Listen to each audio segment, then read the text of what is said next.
Comes out loud. Yeah, I don't know if you do that part, Josh, that we get some live type stuff. I think we did the last time. We might have, yeah. So 1 or 2 people. I think there were like 5 people at the time. I think some of my settings fucked up or something. You should hear us now. Phil says, "There we go." I can hear things. Sorry, I'm listening. I'm listening to the audio in the pre-show on the episode and kind of jumping back and forth. Got it. That's me. So, okay. Of all the random things, this has nothing to do with tonight's topic. Last night, I watched someone posted that apparently back in the 90s, was it the 90s? Right after Blair Witch, the movie, was made and released, Cartoon Network did a spoof with Scooby-Doo and the gang. Mm-hmm. And it only aired once, but somebody had made a video copy of it and posted, I guess, online to YouTube or whatever. And it's only 10 minutes long. It's not very long, but it's strange. Yeah, I feel like I remember. I feel like I remember that.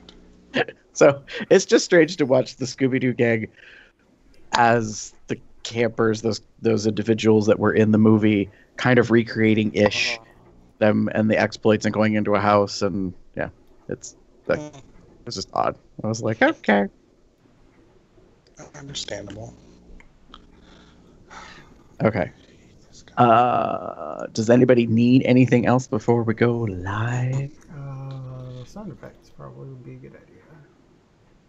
Nope. I really wish this guy would stop stealing people's shit. Sorry, I'm on Tumblr. Yes, I figured. It's fine. I know what you And there's this guy who keeps, like, it's very obvious that he's taking people's pictures and posting them as his own, and it just pisses me off. Oh well. Anyway, but I'm ready. I was just looking at some stuff before we got the show going. All right, so slight change from the last time you were here, Josh. When I share the audio, I only do it for the first part of the show because, unfortunately, the new Skype requires that I share my entire screen, which takes up bandwidth and stuff and sometimes causes things to fail. So, since our new format, really, the only other sound effect that would happen would be the closing music. I do the say goodnight, everybody. Everybody says goodnight, and then just you can mute or be quiet until I say something, and then that means the music is over at that point. So, okay. But during the first part of the show, you should hear all the sounds. So, slight production change. Until they change it, so I can make it so that I only share my sounds and not have to worry about sharing my screen. Because frankly, I don't want to see my screen. Skype. Just causes more things. Anyway. Let me count the ways. Fuck you, fuck you, fuck you, fuck you. Well, right now it's fine. It's just that I wish that I didn't have to share my screen. What is this business? I will pause while you check that out.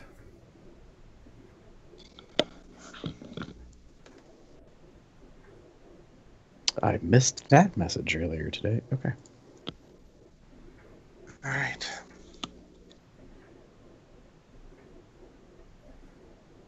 Okay. Shall we do some bitch? Yeah, I'm good. All right. First sound check. Cool. All right. All right. Here we go in 3, 2.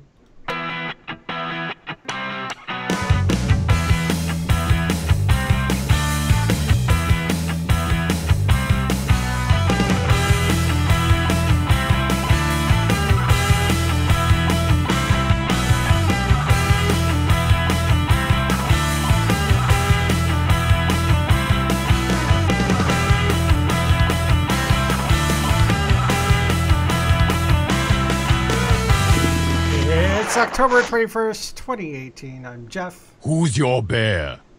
That's right. I am your bear.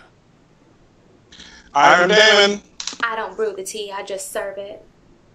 And that makes me Gary. Don't hurt nobody with your bad self. And welcome to Comes Out Loud, the Bear Podcast of Indeterminate Length, episode number 484. And we have with us Joshua Pangborn from the Skeleton Crew. Yay! Hi, everyone.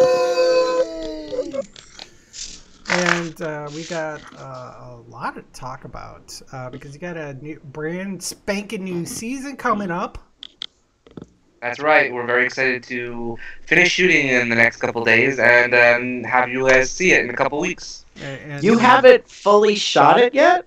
I wrote about 200 extra pages this year than I usually do. So every episode is going to be like an hour long almost. So, no. Wow. And your, Wow. their trailer has music from one of my favorite artists, someone who I've known personally in the past, Nikia. Mm-hmm. Known. We're really lucky to have his song this year. He and I have been talking for about a year or so, and we talked about music and the show, and he's a fan of the show, and he said we could use one of his songs, and that is how that sort of nicely gelled together. Oh, that's kind of cool. And of course, it's a perfect song for the show. So Yeah, yeah.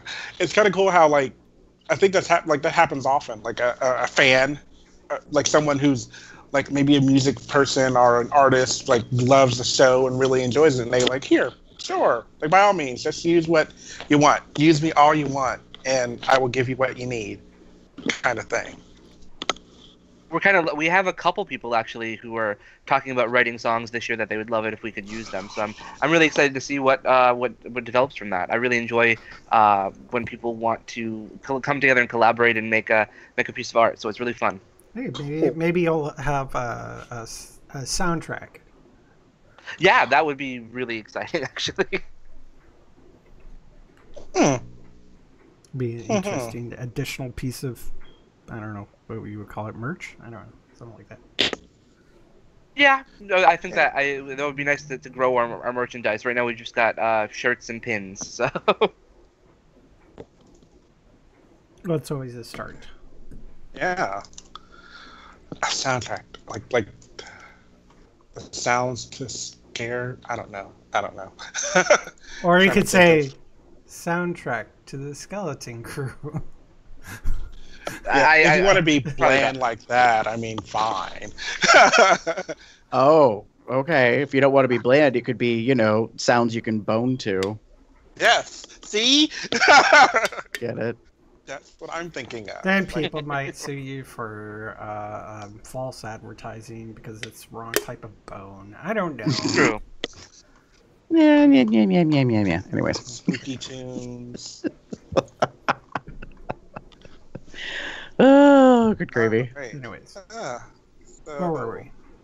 So, Josh, thanks for coming back. We need to get caught up on Skeleton Crew because season 4 is coming out. So, as you were saying, you still have some more filming, editing work to be done. But it is the month of October, or Scaretober, or whatever people want to call it, because Halloween's coming up, and you guys are kind of connected to that because I believe you started the very first season in the month of October, right around Halloween, right? Yeah, our very first episode premiered on Halloween, and it was set at a Halloween party, and we pretty much, that's become our thing. Every season, the first episode's a Halloween party, so we've sort of stolen Halloween for ourselves and sharing it now with all of you. But So I think I know what's going to happen in the first episode of season 4. if you've been watching it, definitely you have a good idea at least. Shocker. I feel like there's going to be a party. And probably you know the date too, so Yeah. Imagine it takes that. place on sometime in October, some random day. I don't know. Yeah. Just trivial, not important. Yeah. So 3 seasons down, 4th season coming up. And if I recall correctly, you do not release the entire season at one time. You are not Netflix. This is not a binging kind of situation, correct? That's correct. Although most people this past year have discovered it by binging. I got a message actually yesterday from somebody who said they spent their entire Saturday watching all 3 seasons of the show, which I'm very, very happy about and very flattered that somebody would spend all day doing that, because that's 12 hours of content. But no, we do a weekly release. Every Sunday night we release an episode, and then that goes on for, well, this year it'll be 10 weeks. We're probably going to take the week of Christmas off, though, just because people have lives, I guess. This thing called a holiday. Maybe people want to do stuff. Who knows? Yeah. There's this thing called a holiday that's at the end of the month, too. Yeah. That's a much more important one anyway, so. Exactly. My birthday. Oh! Snap. And I don't mean by shade fan. Oh, my. Well, we know where the importance lies for Damon. So, anyways, with the past season, season 3, I noticed a couple of things I wanted to ask you about, Josh, because I don't know how these are going to relate to season 4. Sure. So, last season, you had many more actors, I thought, than compared to seasons 1 and 2. Was that intentional? Like, because there was like kind of characters in the background, but then there was a whole bunch of fresh faces I'd never seen. I was like, I don't know who that is. Like, I mean, they're kind of important characters, like mothers of characters and other things. And I'm like, who the heck? Like the one guy who was sort of like a henchman, but he was also the pizza delivery guy, and he was trying to like talk about Cthulhu, like he was a Mormon. Like, I mean, it was just, I was like, okay, like, yeah. No, we really wanted to grow last year. Every season I've tried to recreate a little bit the idea of the show, and work with different concepts of television and what you can do in television. The first season I was really working with, first of all, figuring out what I was doing. So that was the first part of, so it was like early television. But we were working with ideas of voiceover and backstory and lots of flashbacks and everything. And then the second season, I was working with homages to cult classic films. Mm-hmm. And then the third season, we had this great location, the Way Station in Brooklyn, and I really wanted to base most of the show around that for the season. So, and which is our bar, Money Shots, in the show. Mm-hmm. So I went with a more traditional, Skeleton Crew version of a traditional sitcom. So there was a lot of just people just popping up like you'd find in a sitcom. There's a lot of characters who were just like random people who who are at the bar. Like in Cheers, we've got Norm. Our bar, we have Gerard. And so yeah, a lot of that was, well, I mean, it works in these other shows where you just suddenly say, oh, my mom's here. And then this woman comes in who you've never seen before for 3 seasons of the show. You're like, oh, well, hi, of course we've heard all about you. And yeah, that was kind of funny to me, because all of a sudden I was like, oh, hi, Polly's mom. Like, I mean, I was like, that's interesting and random-ish. Like, yeah, so I mean, I noticed that. I was like, there's a lot of newer faces. I mean, some faces that have been around for quite a while, so that was good. I do have another question for you about, there was something that happened in season 3 that right before we got into pre-show live recording, you and I were talking about American Horror Story. Mm-hmm. So here's the tie-in-ish. Like, I told you, I just started watching American Horror Story this season with Apocalypse. I went back and I binged Murder House and I binged Coven. And I noticed something about that universe that was really annoying the hell out of me in Coven. And there's a slight kind of thing about it that happens in season 3 of Skeleton Crew that I want to ask you about. But I don't know if there's really an answer. So they're what I call lapses in reality. In Coven, all this shit keeps happening and no one seems to know what the hell's going on. Like, one of the jokes in the season, and I think it's meant to be a joke, like if I get a chance to talk to Murphy and sit him down and be like, I need you to explain this to me. When they kept making comments about where's the help? Like, where's the help in the house, like the butler, the maid, like they're just not there. Like, we as the audience know what's happened, but I'm like, how the hell do you lose staff? Like, so in Money Shots the Bar, there's a TARDIS door that leads into the bathroom. Towards the end of the season, spoiler alert, all I'm going to say is this. It goes out of order. Yep. Nobody knows why. Like, Hunter, the owner, doesn't know. The staff doesn't know. Like, everybody just sees the sign and it doesn't bother to know why the bathroom isn't working, which is kind of obvious. If you watch the show, you have a presumption as to why the restroom's out of order. Like, was that intentional? Like, when you wrote it, that, like, there's this weird reality that no one bothers to know what's really happening. Do you understand what I mean? Like, absolutely. No. There is the Skeleton Crew world is very much a little bit removed from reality at times. And that's very much intentional. Especially, I think I tried to justify it with characters who are a little bit more realistic, like Hunter and Anthony not being well. I mean, Anthony's got his other problems with realism and all that, but they're not present, and Hunter's not present for most of that episode because they're out searching for and one of the new additions to the cast. But Dennis and Chaz are very much A, comic relief, and B, very much removed from reality in certain ways. And they just sort of, the bathroom's out. Oh, somebody put the sign up, of course.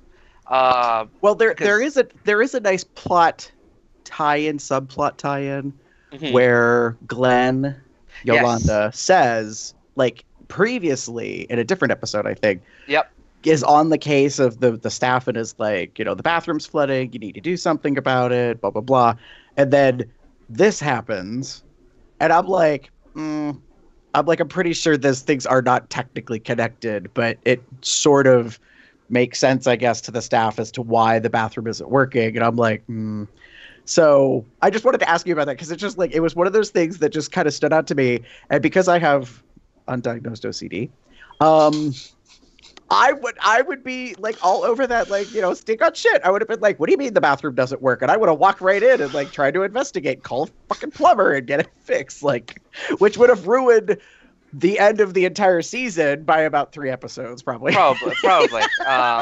Or at least 30 minutes. So no, no. There's some of it's just playing with the idea that there is an element of just everyone's just removed and sort of in their own world. And that world doesn't have time for little details like who put the sign up out of the bathroom. I mean, that's not. Well, that doesn't. Somebody did it, so obviously it's there. So, Veronica's very good at that. So I mean, Veronica very much has those. Veronica has those moments of like, where's the staff? That from American Horror Story. Well, like Philip says in the live chat, someone went in looking for someone and came back and said nope, but didn't explain what they saw. Yep. Which. No. Yeah, like, it isn't until the very end of the whole season that a primary character who should walk into the bathroom finally does, and then why, quote unquote, the bathroom's out of commission, so to speak. And then that solves everything for you and nicely and neatly for the end of the season. So. Well, I don't know if it solves a whole lot. I think it makes more problems. From the season 4 trailer, it becomes apparent that that's a thing that carries into season 4. Definitely, yes. So, that is that was something that you can't just sort of leave and dead and buried, so to speak. Yeah, it's kind of comical to me. It's like, I mean, it's almost kind of like, oh, someone had a baby, and then you never see the baby again, and you're like, no, you can't do that, really. You can do that in sitcoms all the time. You can make babies suddenly like 10 years old, and no one knows, and no time has really passed. But they go out one day, and then suddenly they come back, and like, my child is now a teenager. Like, whatever. Welcome to soap operas, gentlemen. They did that. They did that in Happy Days. I mean, in the very first season, Richie Cunningham had an older brother, and he went up the stairs and never came down again. He just disappeared. They did that on Family Matters with Judy, the middle daughter, the youngest daughter. She literally disappeared, and whatever. No one knows. Well, we know what happened. They didn't have anything to write for her, so she got kicked off the show, and then she became not a prostitute. She became a porn star and everything. The actress did. It's a long. Wow. It's a very interesting, but it's just one of those fun things that happens. Shows sometimes can't write enough for a character, so you either let them go off into oblivion, or you kill them. Yeah, which Skeleton Crew has its it has its body count. Not a lot necessarily, but a few. Yeah.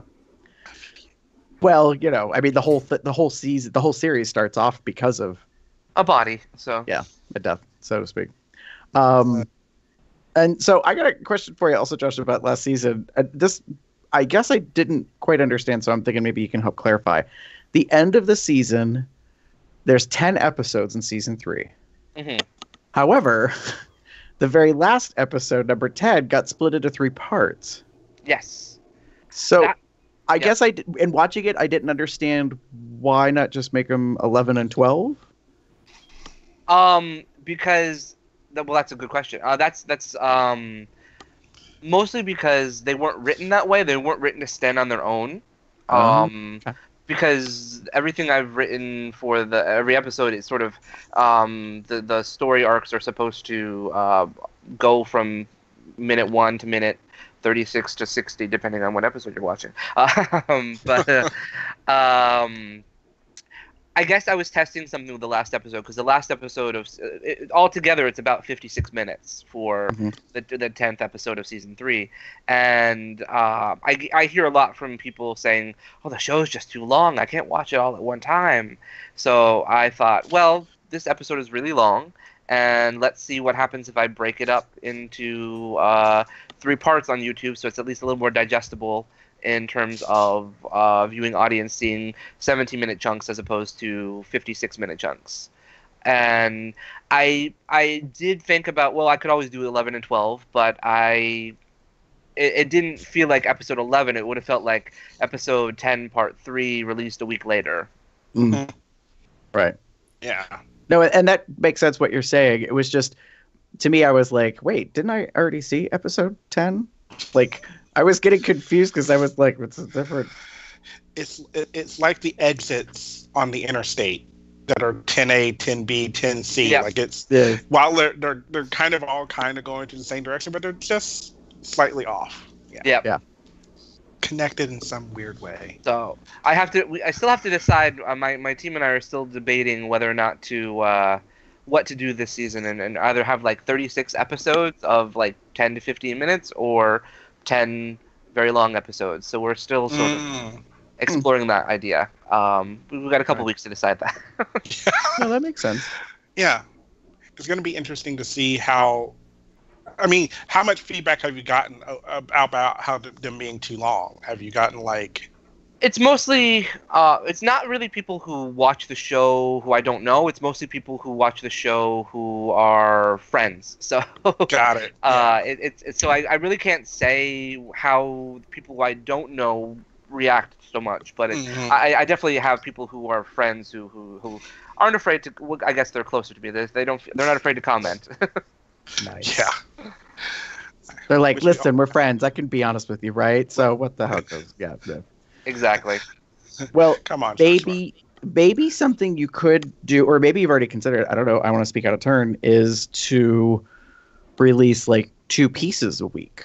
Like say if an episode's going to be 30 to 40 minutes in length, if you can find a good midpoint, maybe like on Sundays and Wednesdays, or I don't know, something. That's not a bad idea. I didn't think of that. And then that way everybody gets the same amount of content per week. It's just spread out. So that way, if we are living in this, I am tied to this device, and time is precious, and I only have like these small chunks of time to watch things. Then I guess I mean it is kind of funny to me because, like we were talking about pre-show, watching Apocalypse live when it airs is very annoying to me because I'm like, what is with all these freaking commercials? I haven't had cable in years, and I watch things on Hulu or Netflix. Netflix doesn't even have anything as a commercial, so it's just, content distilled, so to speak. True. That is true. Anyways, yeah. So, well, I'm looking forward to seeing what's going to happen. I'm going to ask, but I don't think you could really say anything about spoilers for what's going to happen in season 4. Although I will say this, Anthony and Hunter getting birthday suited in bed is a wish. I'm just going to put that out there. I don't know if it's going to happen, but... Well, I really can't say that. That's definitely something that... I that is not a strange request, though. I hear that one probably more than a lot of others. I get a lot of people... series. Exactly. I mean that's our extra content for our future Patreon members. And, extra content? No, I hear that a lot, though. I do hear a lot of people who talk about Hunter and Anthony and their relationship. That's one of the most common just messages I get, saying, "Oh, I really want them back together." Oh, that's so sweet. Well, sometimes shows don't do that. It helps when you have sexy, people portraying roles of a relationship, and you want to see them, So if an X-Tube series gets released via Patreon called Skeleton Crew After Dark, I don't think that people mind, I'll take that to Jay and see what he says about it. So yeah, I was gonna say, I'm pretty sure your scene partner Jay's got a lot of input. Just a little bit, at least. I mean, he'll just have a couple things to say. I mean, I was very happy with the shower scene in season 3. It was very convincing to me, at least in that scene, that Jay may not have been wearing anything at all in the shower because of the camera angle. I was annoyed with the actor, angle. His scene partner. Well, no, because in season 3 there's a younger character that is that kind of comes in and moves in. You have to watch the series to understand. But anyways, he's in the shower when Hunter is done and makes a comment about Hunter's gifts. We'll put it that way. And I was like, really? You son of a bitch. Anyways, so. No, we have a couple shower scenes this season. I can tell you that as well. So. Ooh. So.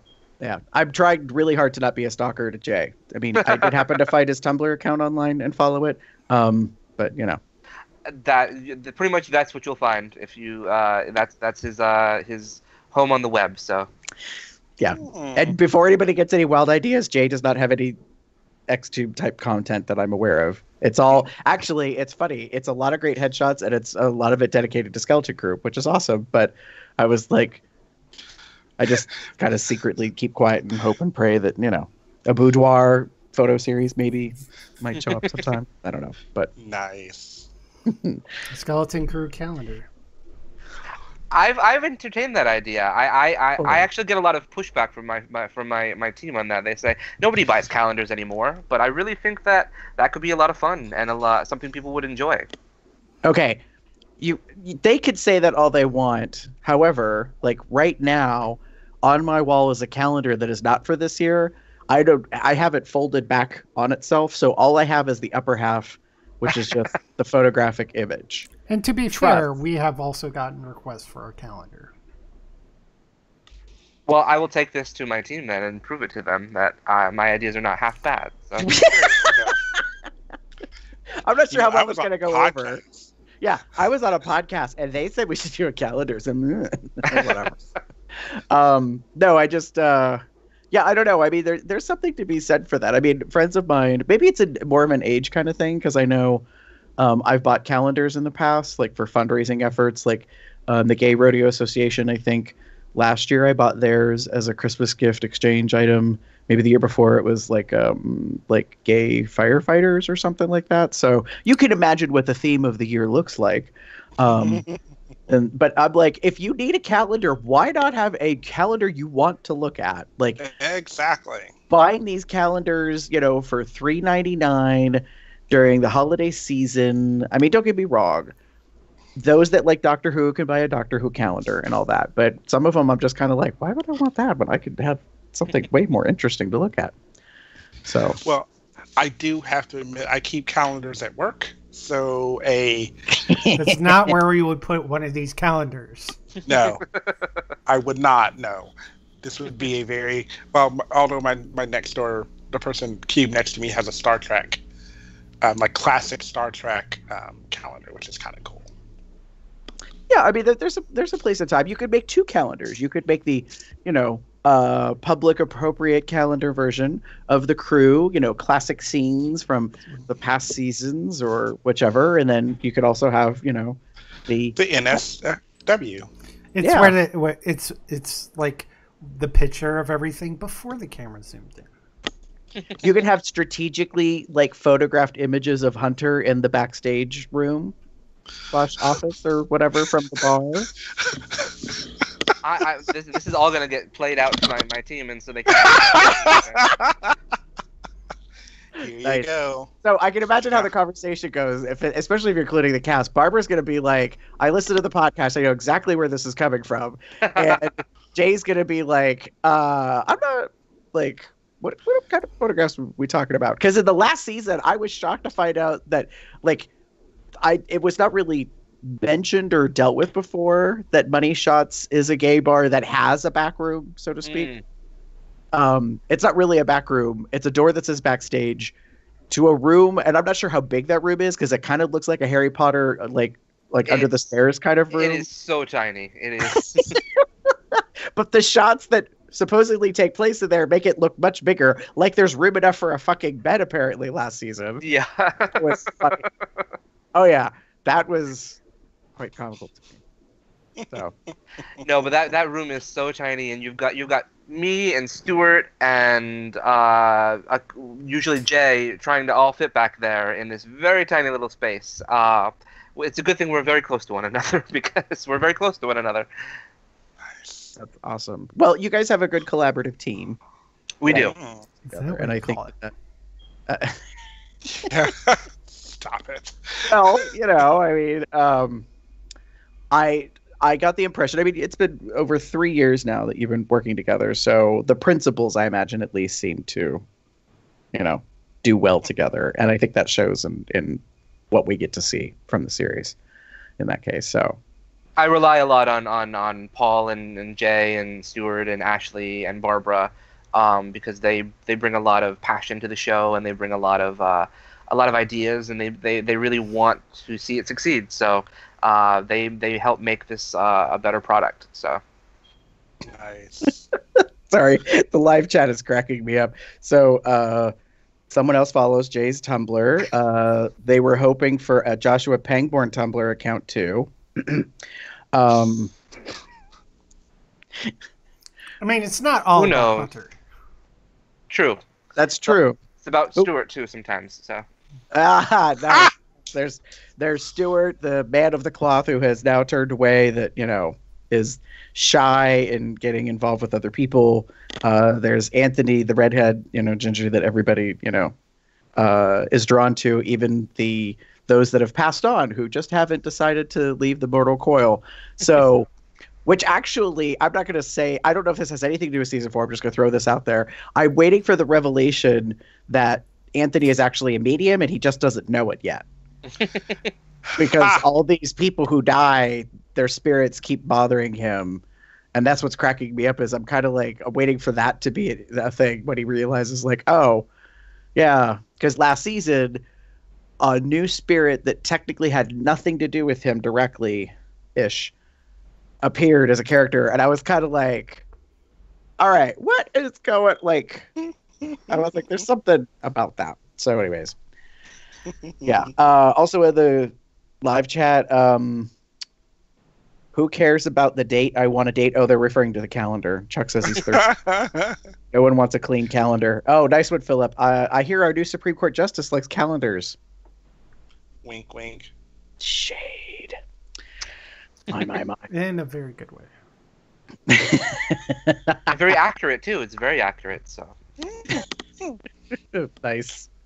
Nice. Oh my gosh. So, oh wait, am I? Okay, I'm not muted. Okay. New sets again, different headset.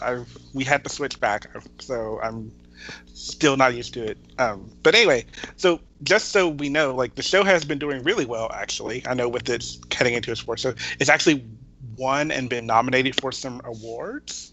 Yes, we had a really. One of the reasons that I'm still filming is because we had to take a couple weekends off here and there for various things, including the New Jersey Web Festival, which is the very first New Jersey Web Festival, and we are part of the inaugural class, as they like to talk about. It was a big deal for New Jersey because they had a lot of people from the New Jersey government there when they opened up and everything. So it's really exciting that New Jersey has something like this. And they picked a really lovely little spot for it. And so we were in the New Jersey Web Festival, and we were able to show one of our episodes, episode 6, I think, which is the one with La Cabra, one of my favorite episodes from last season, and the one with the delicious steak that we cooked, and with that special sauce. Very special, very healthy. So much protein. I did look that up though. There are cooking books on Amazon you can buy that teach you how to cook that kind of steak. I believe we might have mentioned that in a previous episode a long time ago. Yes. So I'm not just crazy. I'm crazy, but I'm not the only one. Cooking with ass. So a bodily fluid. Let's put it that way. Mm-hmm. And so we were able to show that episode, and we were also nominated for 2 awards this season, for last season, from the New Jersey Web Festival. We were nominated for Best Supporting Actress in a Comedy, which was Barbara Thomas, our resident ghost or manifestation of Anthony's subconscious. And we were also nominated for Outstanding LGBT Series. And we were very, very fortunate that Barbara won the award for Best Supporting Actress. Yay! Congratulations, Barbara! Woo! Sorry, I don't know that. Anyway.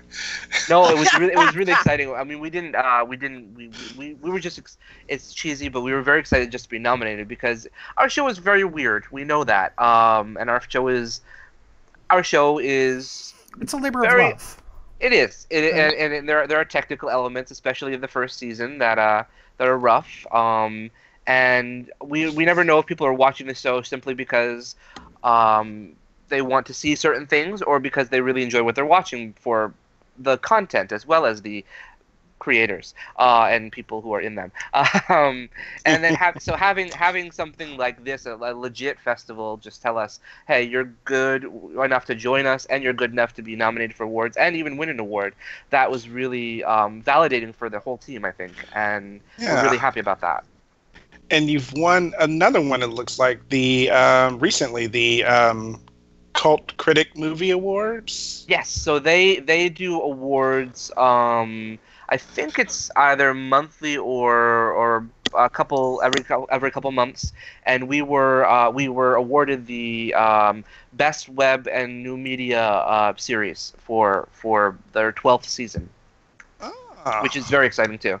So and then we were also a finalist for the Monkey Tree Bread Film Awards. Monkey Bread Tree Film Awards. Thank you. There you go. Even I'm like, I don't know what that means. Like, I know what monkey bread is. It's very tasty. But I was confused by like why it's called the Monkey Bread Tree. I was very confused as well, and but I will gladly accept their nomination for an award. So, so that was really cool. That was really nice to be able to see people in the industry, because web series are becoming an industry these days. Now it's insane the number of web series that are out there. I never knew there were so many till I went to one of the festivals. and so it's an industry, and people were recognizing it and not just recognizing it, but praising it. So that was really, really cool for us. Yeah. And you've got the little title card, and I'm looking at the card with the awards and everything. It's very cool, and I think it's a good, like you said, it's a good recognition. A good kind of oomph. Like, oh hey, we're doing something, and people are actually really liking it. So next thing we need to do is get you to be a YouTube original series. Yes, that would be nice to have something like that. How does one go about doing that though? I mean, is that I have no idea. I was gonna say, is that do you start off as one, or do you get like titled as one, or like certified as one, awarded as one? I don't know. Like, well, YouTube itself is getting into the content creation field as well, and they have they have a feature two. I think they're doing a couple feature films right now. The Logan Paul guy, the one who created a lot of controversy about YouTube a couple months ago, he was the star of one of their most recent films, I think. And so yeah, YouTube has shooting studios in I think they're doing one in LA, but I know they have one in New York. Troma Studios, who creates the ones who created the Toxic Avenger, they shoot there sometimes, so I know about that a little bit. Interesting. Well, you never know. They might, reach out and ask how they could be involved or more supportive. That would be welcome, I imagine. One of the best ways for that, though, is for us to. I mean, if we have more subscribers on YouTube, then they're going to notice that, and that's the way that people really get any clout on YouTube. It's if you have people if you're up in them thousands and hundreds of thousands and millions of subscribers, you get a lot of YouTube people coming to you and saying, "Hey, can we do something with you?" And that's the goal one day. What's nice thing about YouTube is people can create their own content in whatever ways they want to, and put it onto a platform that's relatively popular, so that people can be looking for stuff. Hey, like us. Hey, we're more talk show-ish, but still. I was gonna say, if Skeleton Crew ever needs like a podcast as like a subplot to be involved, you could possibly, reach out. That is very, and you guys have all the equipment you need to record and everything. So. It would be minimal expense. It would be internet based. I was a theater major in college. Let me see. Which of the hosts here has done theater before? 1, 2, 3. Wait a minute, we're all gay. Go fig. Well, yeah. I mean, it's not a requirement or a prerequisite, but it's a presumption that's pretty fair to be made in that case. Who's done theater before?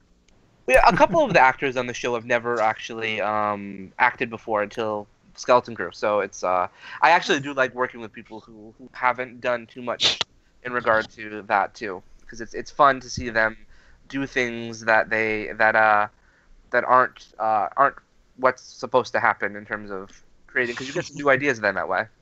Nice. Very true. Yeah. Well, improv. Yeah. Well, I mean, there is an element of improv, but I mean, there's also, I mean, that's something to be said just in an entertainment industry altogether. Like some directors talk about that they like finding new talent that is unknown.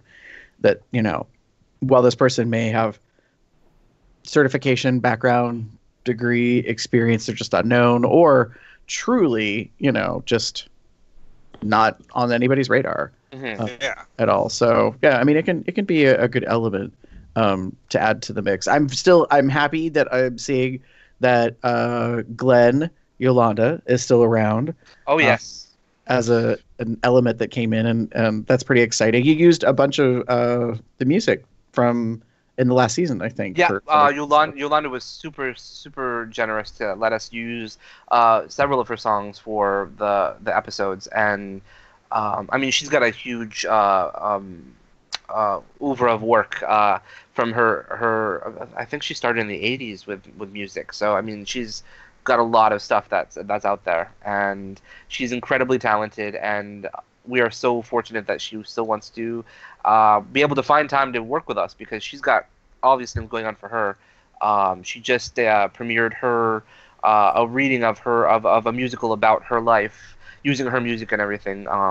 And that is hopefully going to be something that is developed into a larger show for the New York audiences to see. Ooh, nice. neato. Well, that's pretty cool. I mean, Yolanda did technically have, I think, one song that was performed on camera in the last season. Yes. Like on stage in the bar. I mean, it was, I don't want to call it, it wasn't a talent show. There was something happening, and I think that was like part of the event night. It was the debut of the new drink, baptism. Oh, yes. Oh, I forgot about that plot point where they sort of turned the bar into a bar/church, and Stewart was proselytizing, sort Pretty of? much. Yeah. Proselytizing about being yourself while also enjoying alcohol. Yes. And then Anthony got lots of shots to the face. Yes. From a phallic squirt gun. I was shocked I could find that on Amazon too, but I did. The things you find on Amazon. It was in a bachelorette party section of Amazon. Soccer. Yeah. Bachelorette. I had to take out. There was a big. There was a lot of fuzzy pink feathery kind of thing around a certain area of it that I had to remove because it was not going to look so good on camera. Was the feathers in place of hair? I think that's what. I think that's they were trying to do that. I think that's what it was trying to be, but okay. it just didn't work. To Amazon. David's on his phone on Amazon trying to look for it. I will say that was kind of funny, and it was sort of obvious what was going to happen. What the liquid was going to be used in the gun to be squirted. It made me laugh because Hunter and Anthony have this back and forth about it, and I'm kind of thinking, this is a duh. Like, it's obvious it's going to be milk. I mean, you know, or I mean, you could have technically, because it's a bar, maybe gone with like Bailey's Irish Cream or something, perhaps. But yeah, that was it was quite comical to me in that case. I didn't find it, but I found pecker pistols. It's basically what that was in that case. So yeah, no, it's been pretty interesting to see the stuff that's come about and the involvement of the artists. You know, what's been taking place for the show at this point. Yeah. We kind of mentioned it at the beginning, though. So Jeff sort of directly knows somebody who may be getting involved in season 4. Oh. Is that, I don't know how this kind of came about. So there's an artist in Jeff's area, the neck of the woods. For those that don't know, if you're especially new to this, I'm in Pennsylvania, Damon's in Ohio, and Jeff is in Texas, way down south. And Josh, you are in New York, I think. So we're like all over the place in this case. But there's an artist from Texas that Jeff's known for. Oh God, I don't even know. How long have you known him, Jeff? I moved down here in 2006. Okay. So it's been over 10 years. 12 years. Yeah. He was one of the first people who I ate dinner with at Chewy's.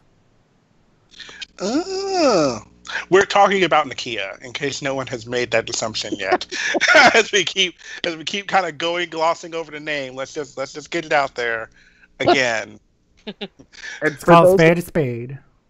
Yeah. For those that don't know, I have to go look it up right now because I've forgot as to when it happened. Nakia was a contestant in The Voice. The very first season, in fact. Was it really? Yes. Oh, I didn't know that. He was part of CeeLo's team of artists at that time. I'm looking to see. Was that 2006, I think? No, it was like 2011? something like that. Yeah. Whenever The Voice started. Somebody look at it. April 2011, I think it says. I'm currently trying to do as little as I can on my computer to make sure everything runs smoothly. Yeah. So. April 2011. Okay. Seriously? Oh. So yeah, Nikki is a an artist who is connected to the bear community. I guess we'll put it that way. I don't want to call him a bear artist per se. He may not necessarily see it, although he was involved with Bearapalooza for a while, I think, with Freddie Freeman. Yeah. Oh, which Yolanda's been involved with. So it's all like, it's very interconnected. Incestual. Nice.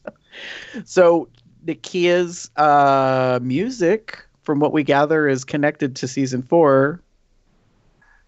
We were very lucky to have 300 Pounds of Heavenly Joy as our song for the season 4 trailer. And I mean, Nakia started watching the show, I think, last year. I think a mutual friend introduced him to it at an event that he may have attended in Florida. And he just we started talking, and at some point it just came up. I forget how it happened, but we talking about collaboration and all, and how we could mutually help each other, and that's sort of one of the things that came out of it. So and I mean, I love the song, and it's a great it's just a great song for in general, and it's a great song for the show because of the title, first of all, and I was able to really, I think, create a really serviceable trailer around the song, and make it a lot of I mean, the song just enhances it so much. I really enjoy having that song there, and not working with Nakia, because he's been really friendly and supportive and positive about everything. That's Nakia for sure. Awesome. Nice. Yeah, I basically purchased all of his music like as they were coming out. So, although I haven't actually listened to his latest album, Blues Grifter, available on iTunes. Ding. Available on iTunes. And that is where 300 Pounds of Heavenly Joy is from. So definitely. There we go. So you can get the first track, or get one track from the Skeleton Crew soundtrack by buying Nakia's album. There we go. There we go. And then we're back to being incestuous again. So I don't know what you're talking about in the bear community. I mean, it's not like bear artists have been involved in other, productions that are, web-based or film entertainment, in which they get, roles or their music is used, and it's not like there's some cross-pollination of any sort taking place. But yeah, I mean, I'm thinking about Yolanda, obviously, with Skeleton Crew. Jay Arcino was involved with whatchamacallit, Bear City, and he was involved in that. And dang it, I'm drawing a blank. I think someone was involved with Where the Bears Are. So yeah, there's lots of that kind of stuff going on. Jay and Stuart were both involved with Bear City as well. Jay was in Bear City 1 and Stuart in Bear City 3. Oh, I never saw Bear City 3. I have 1 and 2, but I haven't seen 3 yet. Bear City 3 takes place at a gay campground in Pennsylvania. Yes. It has Tim Hooper in it. Oh, and one of season 3 has one of Bear City's stars in Skeleton Crew. Yes. He has a cameo, and he's in like what episode? Yes.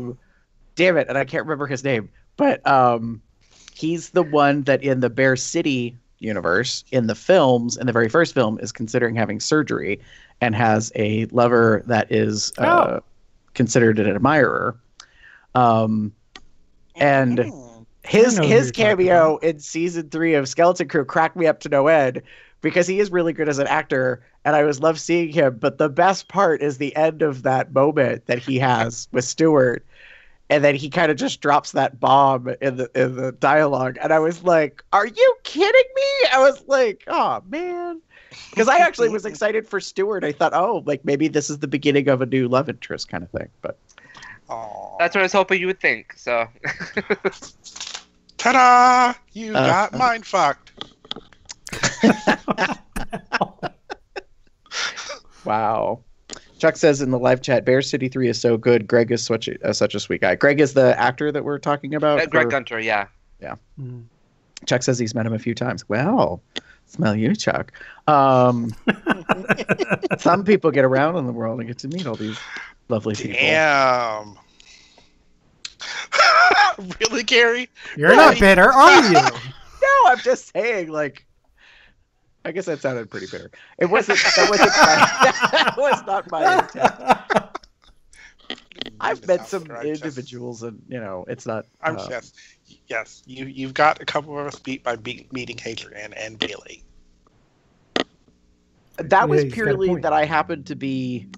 You just happened to be in Florida. They just happened to be in Florida too. Right. Well, they were living there. Like you co-host bitches trying to throw me under the bus on this. For the record, like we'd already had established a connection online, but it wasn't that big of a deal. And honestly, like when I first met Hadrian, I was a complete idiot because I was called like, like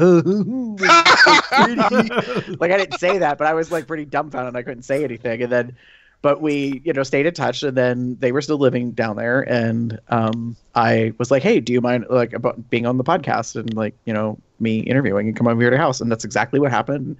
We're still, connected these days, even though Hadrian has made the decision to leave Facebook, which I understand. So luckily I have his personal contact info so I can stay in touch with that. But yeah, no, I don't know. It's not necessarily that big of a deal. Don't worry, we'll have Hadrian back here too. So.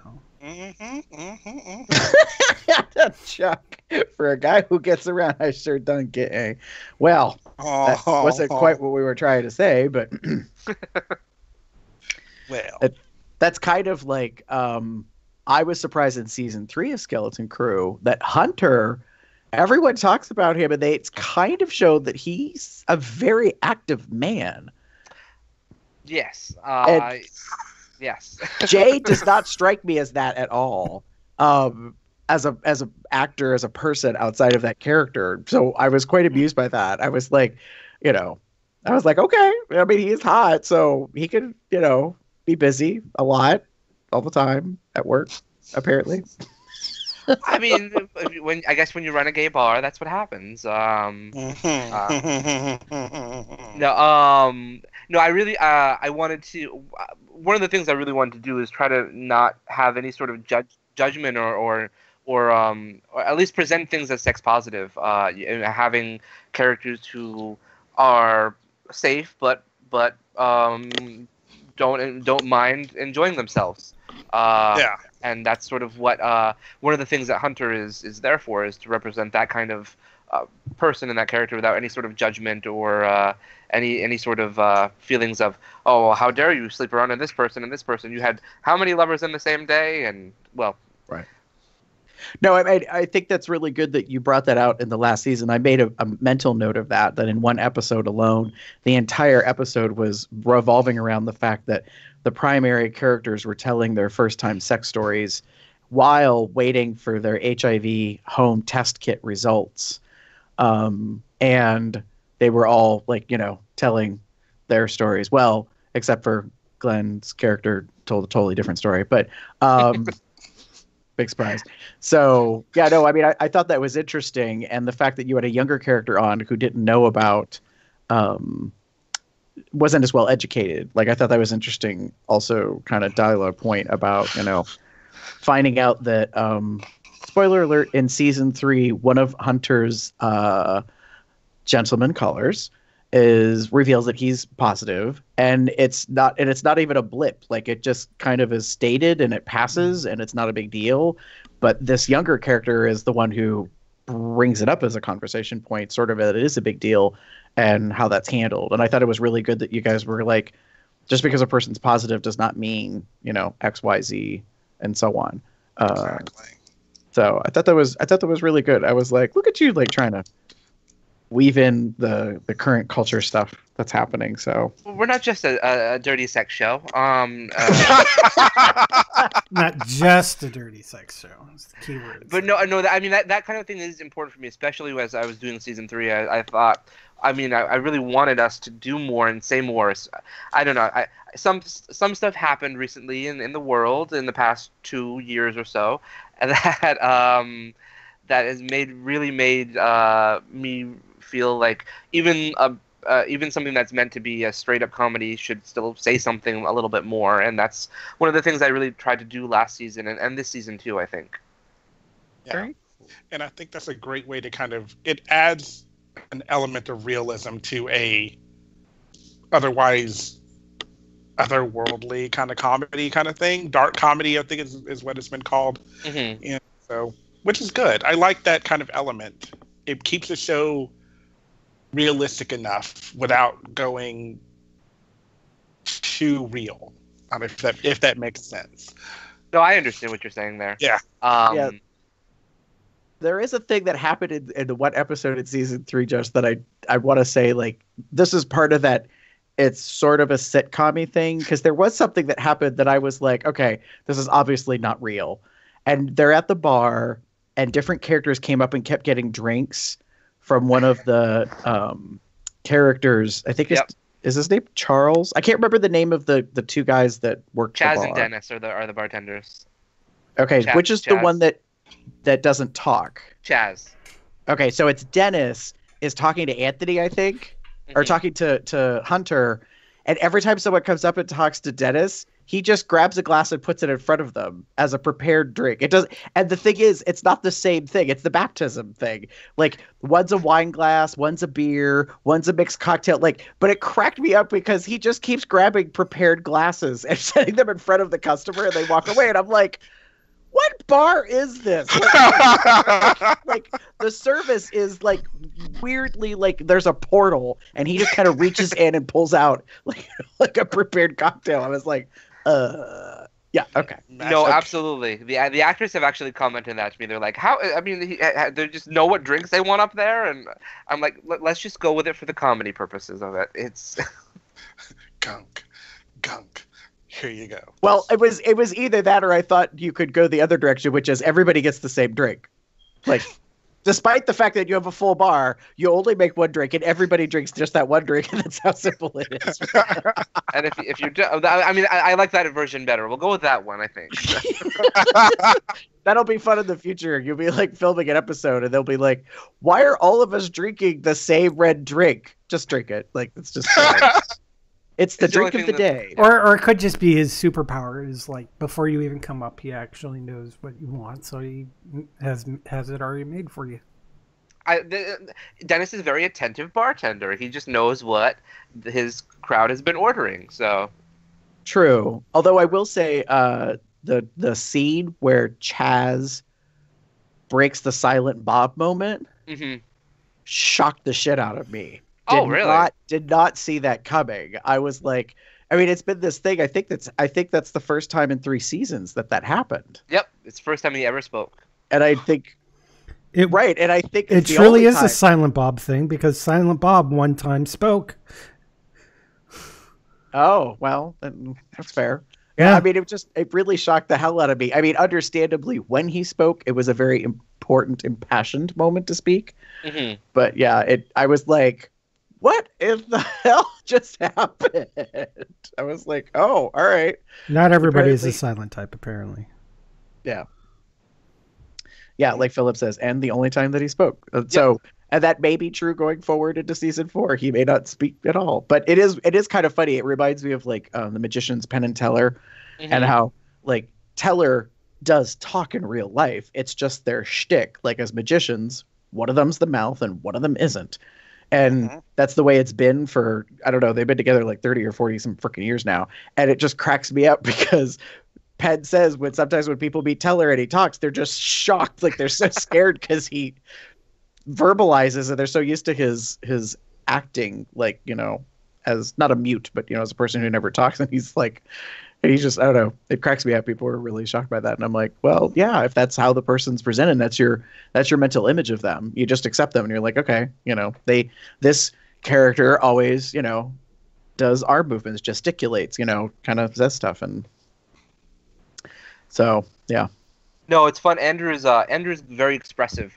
He's really got some great facial expressions, and he says a lot with Chaz without saying a word. But I really wanted that moment last season where I was like, let's have him speak and say something very important for a very important moment, and I think that it would catch people off guard, and I guess it did. So that's good to hear. I like that.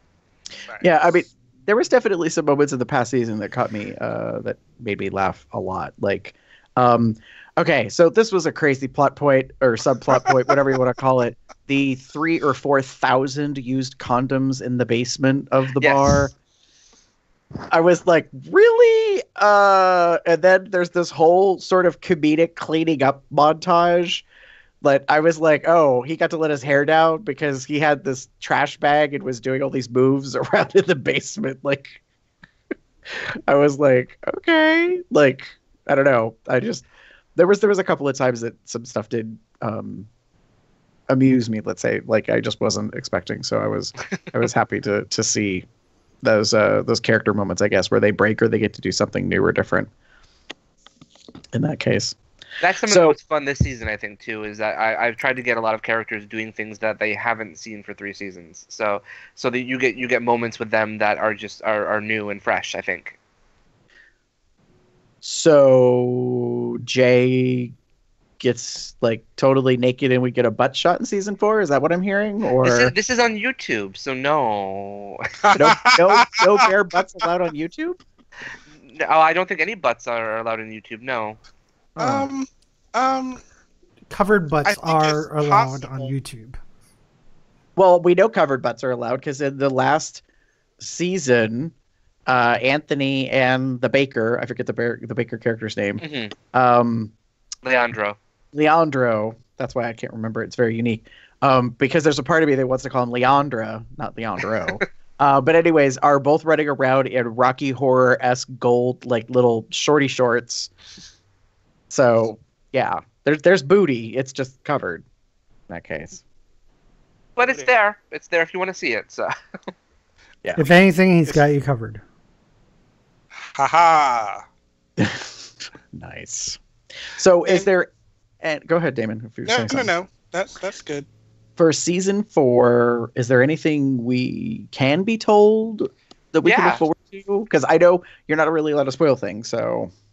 Well, I think that pretty much most of the characters that you would have enjoyed and loved from season 3 should be back. We have a massive returning cast, and we're very, very fortunate to have all of them back to do the show. I love working with the same people, especially writing season 4 was in some ways really easy because I had most of the cast was already there, and I knew what was happening with them, and I knew how they speak, and I know how to write for them. So it's just a great treat to have all of these people want to come back and do the show. So pretty much most of the cast is back from season 3, so that's a great thing. And we've got some great new faces as well, which I think that you will be excited by. And nice. A couple of them in particular that I think that this your listening audience will be particularly excited by. And then otherwise, season 4, you see a lot from the trailer. The big incident that happened in the bathroom is a big from season 3 is a big part of what happens in season 4 and why things are going the way that they go. But like I talked about, every season we tried to reinvent things.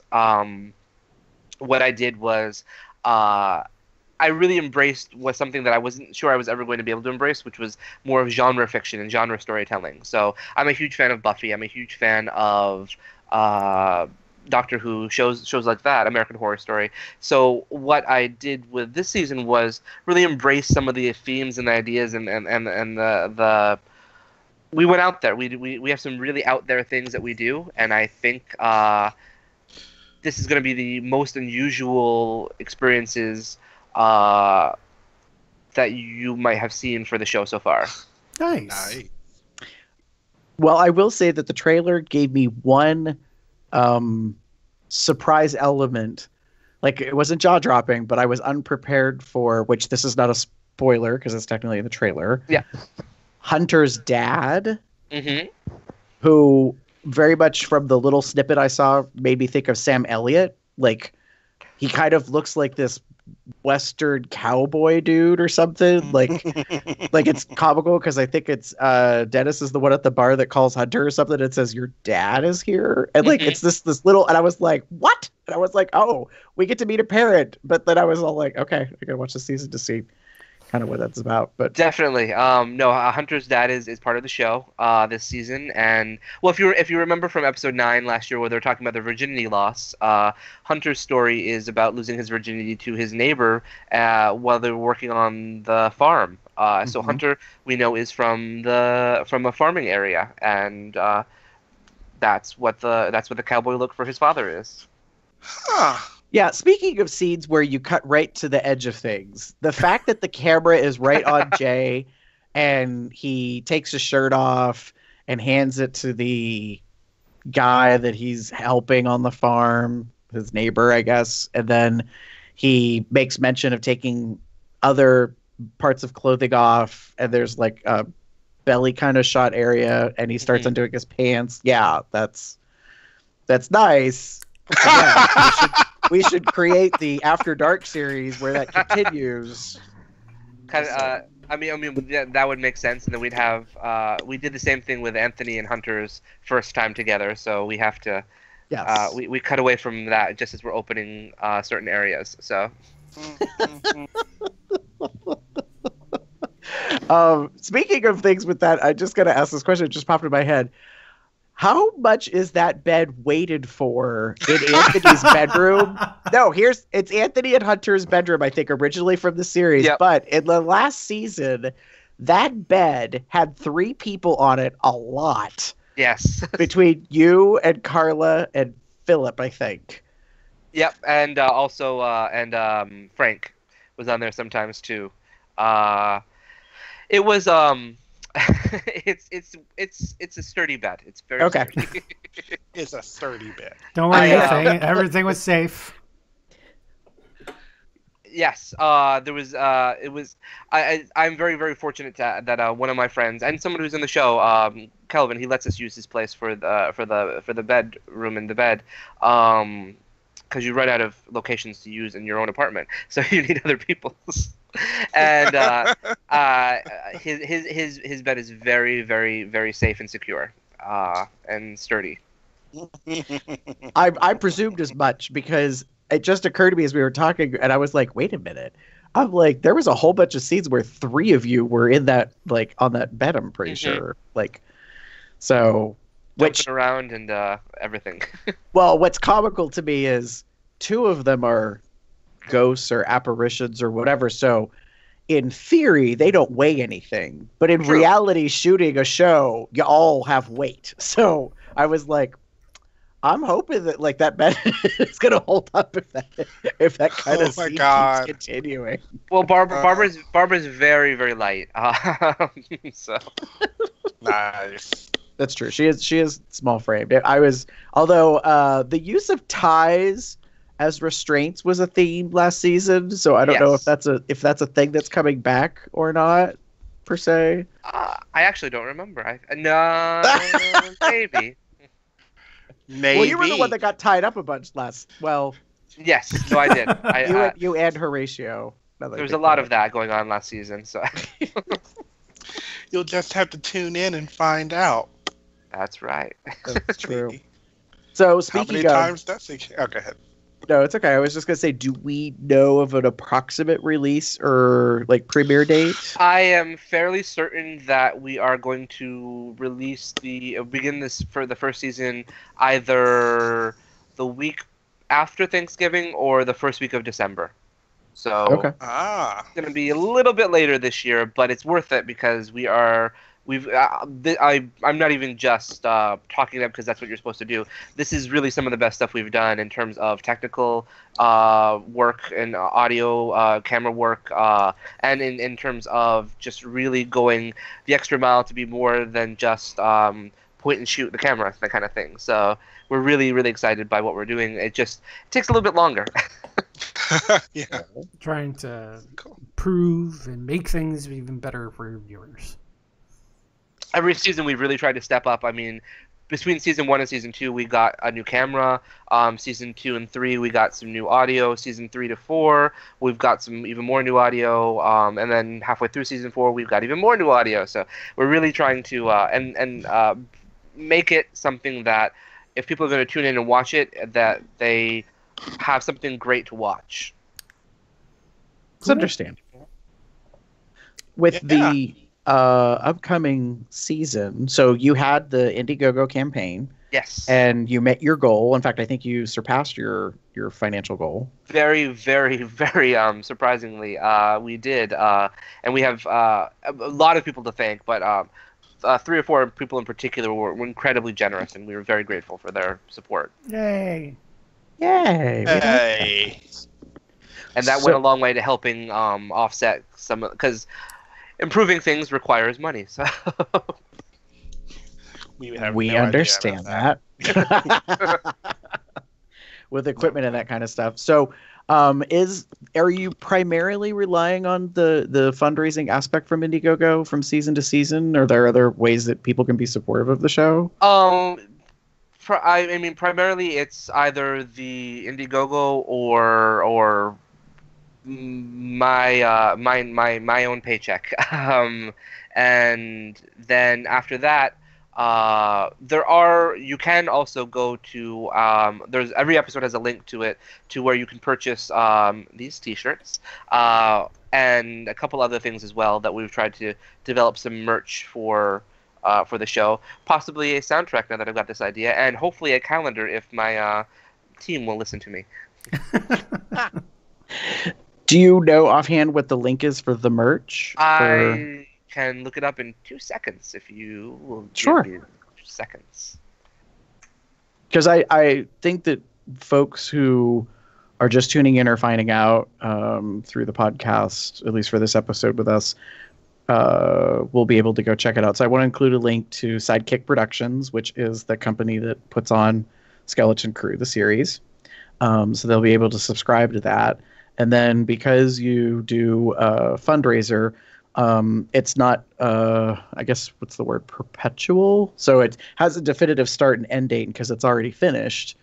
I was thinking, well, if people are kind of catching on and they want to be supportive, how could they do that for No, the best way to do that is definitely going through. So we have a little shop on eBay. It's ebay.com/USR/Paul's Boutique 1989. And I will send that to you, so you at least have it. Okay. Yeah, put a link on our website in the show notes for you. That would be amazing. We're going to we got a lot of people buying who selected shirts during the Indiegogo, so some of our things have to be a little bit replenished, but in general, everything you need is there. If you don't see something, anybody can reach out to me and contact me and let me know if they don't see a size that they need. We have things ranging, I think, from medium to 5XL, though. Cool. Yes. You can get themselves the Money Shots t-shirt or with the Skeleton Crew logo on it. Neat. Meaty. That's awesome. And we'll include a link in the show notes for everybody. And actually, I think I might even put that on the sidebar of the website for perpetual linkages. Oh, thank you. Just so that we have multiple things. You'll be right next to bearunderground.com. That's a great place to be. Yeah. We're just going to become a one-stop shop for all the various bear apparel small-scale companies, people that want to buy stuff. I mean, we have our link that's in the top to go to our Zazzle store. We'll have the link to bearunderground.com. We'll have the link to the Skeleton Crew merch. And also I need to probably put in a link for... There's lots of links I need to add to the website, I think. I need to do a little... Yep. So they could buy various apparel of some sort. You know? I don't know. Something like, I don't know. I didn't wear a shirt today. Well, you're wearing a shirt. Just because, anyways. So, it sounds like that's the end, isn't it? Yeah. Is there anything else you wanted to go over, Josh, before we wrap up tonight? No, I mean, I'm really excited for everyone to see season 4. We've had tremendous surge in people interested in the show, and I think this is a great time to come on because we're gonna have season 4 very soon, so you don't have to wait very long then. And I am really grateful to you guys for letting me come on and talk about the show, and I could go on forever because this is pretty much what I live and breathe, this show. So I appreciate having a place where I can talk about it with people. Okay, I'm gonna do something here that we haven't done for a while, and instead of a thirst pick, I'm officially putting on the pedestal Joshua Pangborn. Yay! Wow! For his awesome attitude and amazingness of creating this really, really cool show and making all of us bears thirsty for all of his stars. As well as I think I've had saw a few thirst comments in the chat today, but maybe that was just me. I was interpreting. Oh, but I don't know in why any case, anyone would be thirsty about Josh. I mean, come on. But yeah, and maybe I'll actually, me in embarrassing moments, which is one of the reasons why I had trouble watching the show to begin with. Not that it was a bad show; it was more because I was running away every 10 to 15 minutes. Trying to run and hide because I don't like embarrassing moments, but that's me. But I'll have to get more back into the show to see if I can catch up and everything. So, so we'll talk about that in a second. In any case, that's the end. Aw. There's plenty of ways to contact us at Cubs Out Loud at CubsOutLoud.com, where I'm going to update those links that are on the sidebar, as well as the little picture of Joshua as the pedestal. But that's at CubsOutLoud.com. You can shoot us an email at CubsOutLoud@gmail.com. Leave us a voicemail, sexy, scary, or otherwise. Hey, it is October, so give us something that's kind of spooky as well.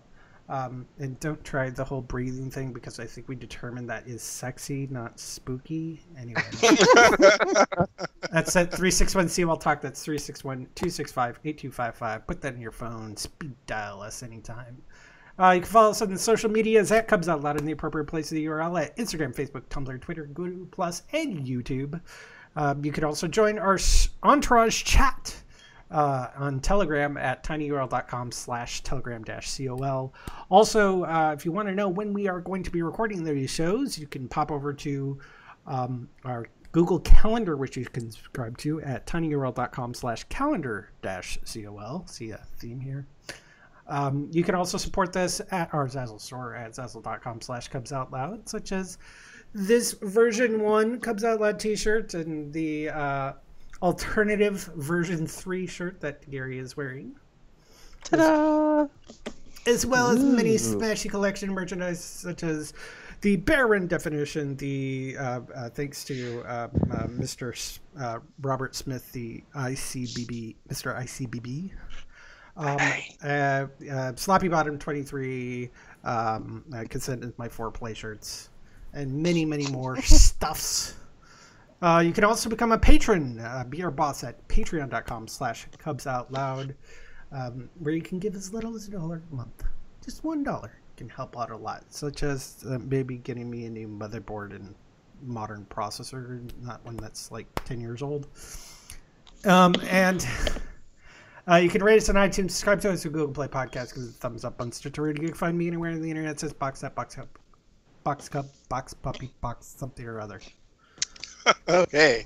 I am TheaterCup79 on Growler, Facebook, etc.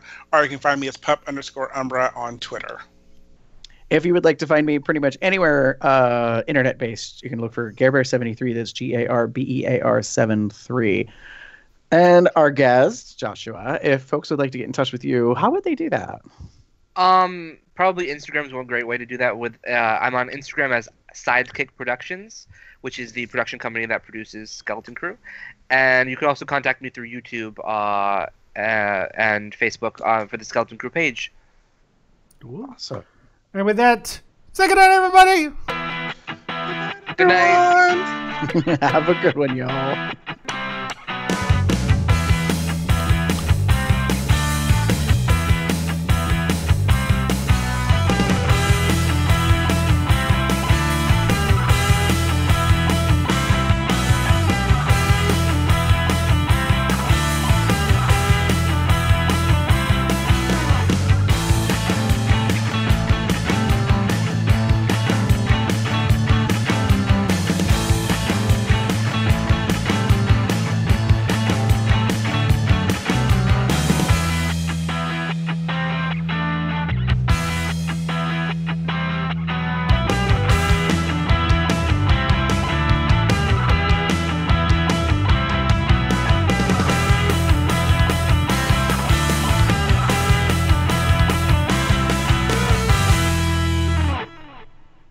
Feel free to use a urinal.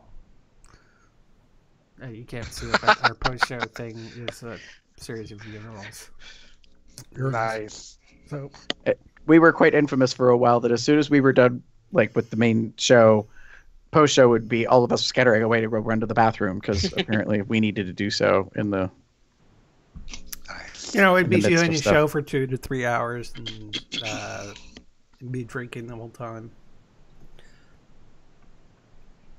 Like water and tea and maybe a lovely beverage, but I had an energy drink. I am fine right now. Nice. And actually, when I stepped away, I'm keeping pizza warm for Jim, and the warmer on the oven only lasts an hour. So, I had to hit it again. It's okay. He'll be here soon, I'm sure. You shouldn't hit it. You should press the button. You shouldn't hit it. It's very mean to your oven to hit it. Right. Yeah. Because Damon is just so abusive. Well, certain situations. Well, would you really call that abuse, though? No. Nice. Anyways, I'm going to do this. So, in about a month, Josh, folks will be looking for the new season to premiere. So that's awesome. We're looking forward to it. And thank you guys again so much. I really appreciate having this opportunity to come on and talk to people about it. It was a great time last year. Last year, people, I think, really found the show because of your show, and I think I really appreciate that. So thank you. This is part of what we do. I like this. We like pimping other stuff. Pimp your shit. That should be your tagline. As talked about, or comes out loud. That's something good to the thing. Anyway. Nice. Okay. Well, maybe they could do a thing like what was it in Bear City 2? The opening sequence is scrolling. Was it Scruff? No, Growler. Do you remember that product placement tie-in? Oh yeah. Oh, they He's did looking that through in the first ads one. or whatever. And then Bear City. Well, Bear City 3 had he actually had the Movie Bear podcast people do a small segment at the beginning of Bear City 3, where they were watching the Movie Bear podcast. So that's always something we could do. Yeah. You know what? I'm going to stop streaming.